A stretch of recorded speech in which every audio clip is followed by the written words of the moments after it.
Hi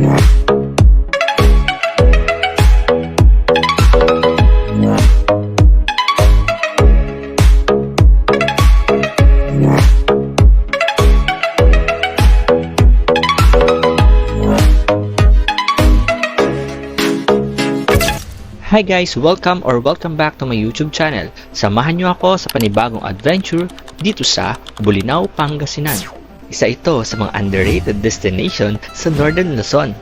And today, i-explore natin ang ilan sa mga hidden gems ng lugar na ito. Ang Bolinao Falls na isa sa mga natural wonders dito, Bolinao Lighthouse na isang historical site, at ang Balingasay River na kilala sa isa sa pinakamalinis na ilog sa Pilipinas.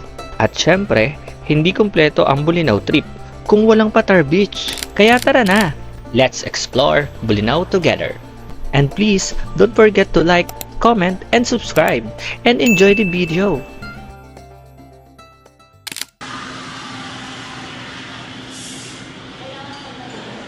So hi guys, so as you can see, nandito tayo ngayon sa MOA.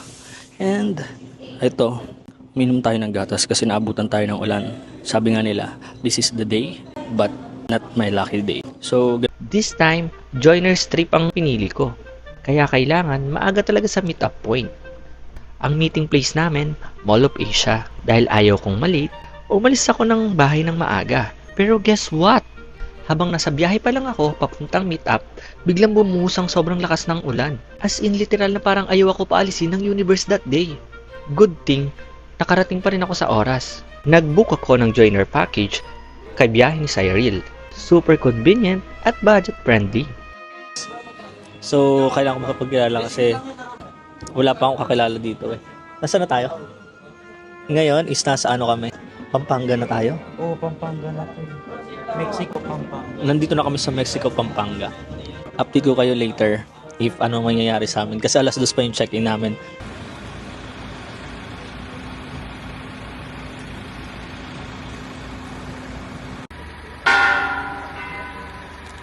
Ay, oo, mag-isa lang daw yun. After ilang oras ng biyahe, nag-stop over muna kami para mag-breakfast. At sa tapat ng kinakainan namin, may isang magandang simbahan, ang St. Raymond Peñafort Parish, dito sa mga Tarem, Pangasinan. Isa ito sa mga lumang simbahan sa area, na until now ay active pa rin sa mga misa at sa mga gatherings. Sobrang tahimik at solemn yung vibe, kahit sandali lang, ang sarap magdasal saglit bago bumalik sa biyahe. Ayan yung mga kasama. Picture tayo.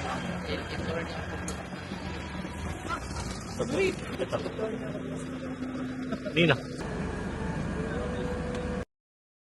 After ng ilang oras na biyahe, medyo malapit na kami sa Bolinao Falls. Habang nasa daan kami, meron kaming nadaanan na isang local tour guide at siyang nagsabi sa amin na madami pang waterfalls dito sa Bolinao. Hindi lang isa, Bolinao Falls 1B, Bolinao Falls 2C at marami pang iba.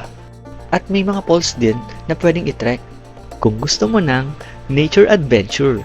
Pagdating namin, grabe, sinalubong kami ng malinaw na turquoise water. Surrounded by lush greenery, may natural pool, perfect for swimming at cliff diving. Meron ding mga cottages na pwedeng rentahan, kaya family friendly din.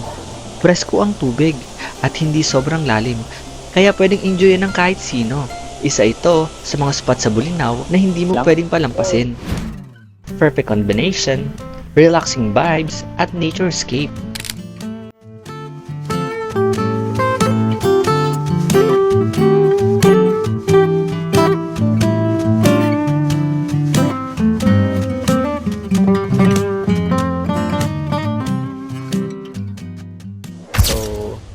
Baka mag-picture lang ako dito. Lagi ka sumasama sa kanila before. Ngayon lang. Pero close mo sila. Oo, sorry. Kayo ba? Hindi. Kay Charlie ako before eh.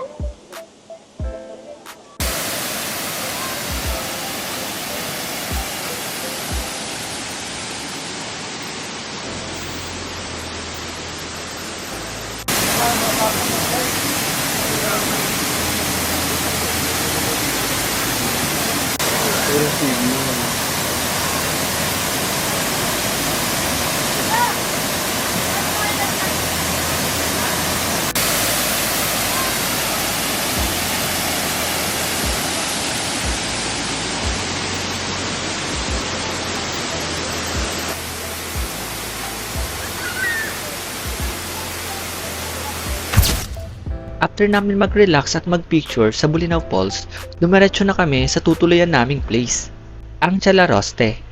Located to sa So, Bulinaw, I'm back. Pangasinan. And as you can see, andito na kami ngayon sa aming destination. So, dahil maaga pa, nakahiga lang kami dito sa Duyan. Ito kami sa hotel ng Chalarosti or Chalaros. Hindi ko alam yung pronunciation niya kung tama ba. Kayo na lang yung ay, pakot ng buko. Dahil sobrang ganda. Pagdating pa lang namin, ramdam mo na agad yung peaceful at nature vibe ng lugar. Ang Chalaroste ay isang private beach resort. Perfect if gusto mo ng tahimik at relaxing na stay. May open beachfront area at ang pinakang highlight dito, ang napakagandang dagat sa harap mismo ng property. Yung dagat sobrang linaw, perfect for swimming or just enjoying the view. For me, pinaghalong white at golden ang buhangin. At kung trip mong mag-stargazing, chill with friends, or early morning beach walk, swak na swak to. Ayan, so chef. Kasama ko sa ulan yan.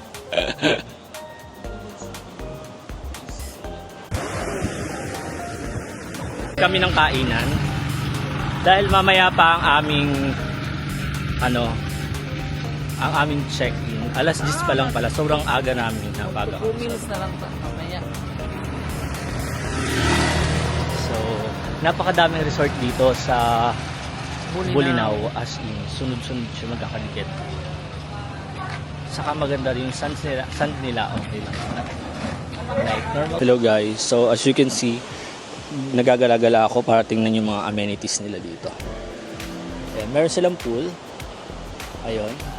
And, meron akong nakita dito. Like, hindi ko alam kung prutas ba siya.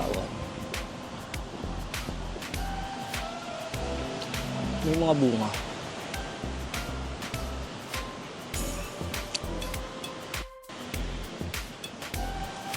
Ito yung pool nila. Sobrang Instagrammable ng lugar, lalo na sa sunset. As in perfect pang picture sa bawat sulok.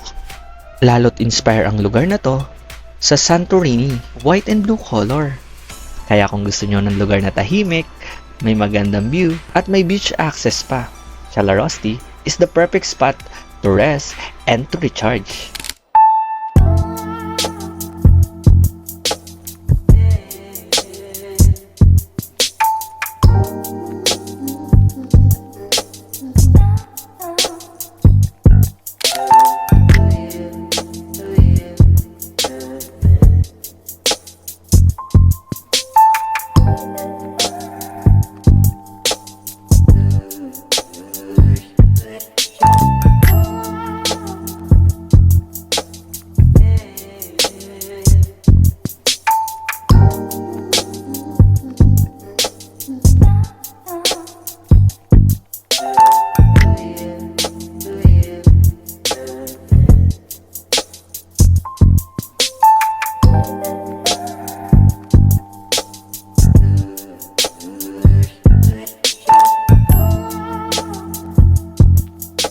Tunas lang sa Maynila. Pero,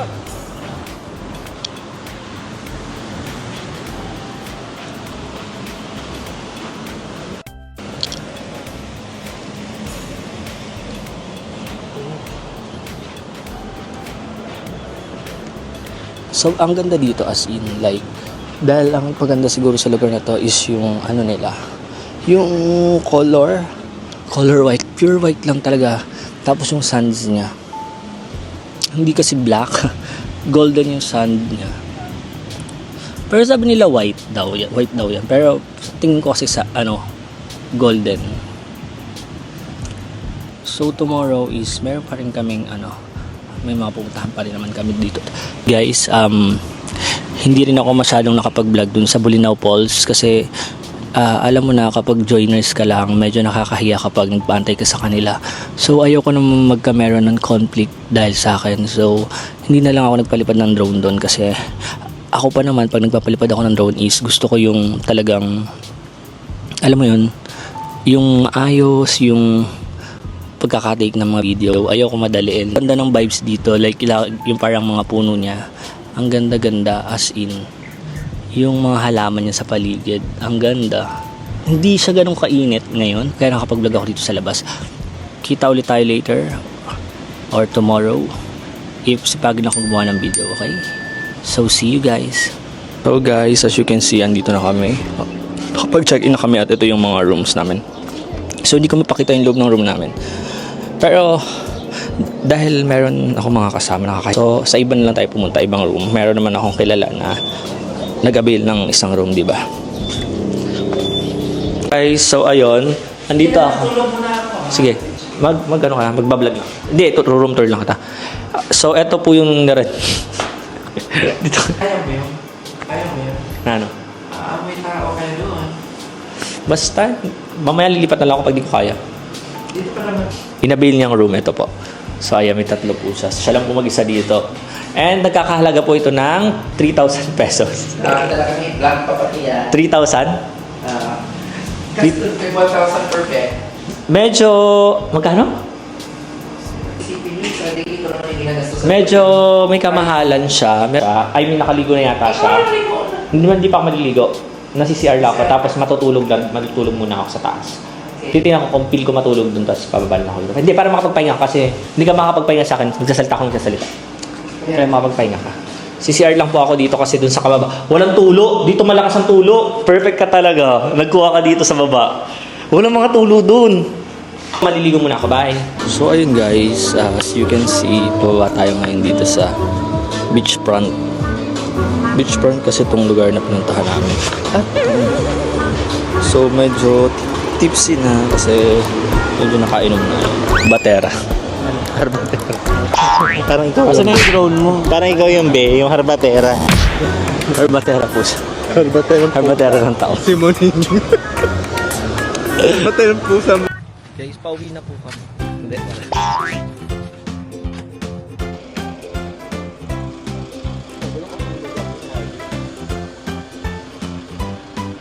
Hey guys, so as you can see, andito kami ngayon sa lighthouse. Lighthouse ba tayo? Hindi. Pub. Ito po siya. Yung ano yung palalaki. Pwede pa, may black ka. Pwede pang ubay. Ay, maganda siya. Ano, nasaan na tayong lugar? Lighthouse? Lighthouse. Ang tawag dito? Ha? Parang ano yung, ano ba tawag doon? Gawa po dito? Attorney. Yung ano? Barong? Barong oh. Yan na yung usong. May ano kayo? Outdated na kasi si Diet. Yung palalaki na ulit. Simula nung ano siya, naging outdated na siya.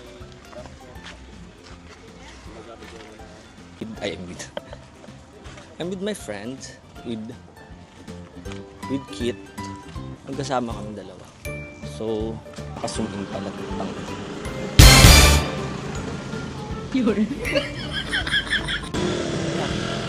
Hi guys, I'm with my friends. Ito po sila. Kung gusto niyo po sumama sa mga ano, Biyahe ni Cyril, biyahe guys. ni Cyril. Join Ayan, mag-join lang kayo sa kanya. Ang ganda na guys. Papunta kami ng lighthouse. Ayan. I'm with my mom. This is Hill. Ayan. Ay, ang ganda ng view dito.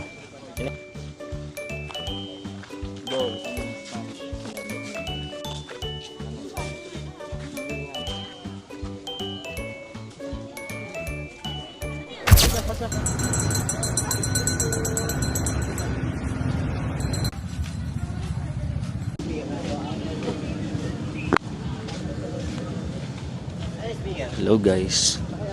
So ngayon nandito kami sa... Asan tayo ba? Hindi ko alam eh. After nun, dumiretso na kami sa isa pang hidden gem spot, ang Balingasay River.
Grabe dito. Ibang vibes naman. Very probinsya and nature trip ang peg. Kumain kami sa floating cottage habang hinihila ng bangka. As in, habang kumakain ka, gumagalaw yung kubo mo sa tubig. Nakapalibot sa amin yung mga puno at sobrang linis ng ilog. Actually, isa raw ito sa mga pinakamalinis na ilog sa Pilipinas. Dito sa Balisangay River, pwede kang mag-relax habang lumulutang sa ilog, kumakain ng local food habang napapalibutan ng nature, mag-picture, mag-video dahil sobrang aesthetic ng paligid. Mag-stay ng ilang oras to unwind kasi sobrang peaceful talaga ng lugar. Sobrang chill spot na perfect after a day of adventure, nature, food, and peace in one place.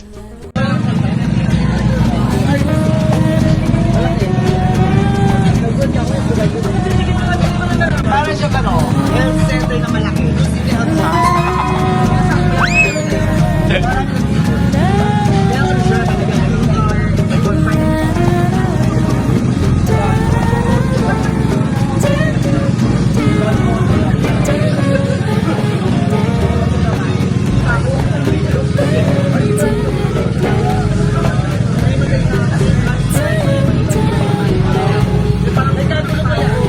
Pati na naman.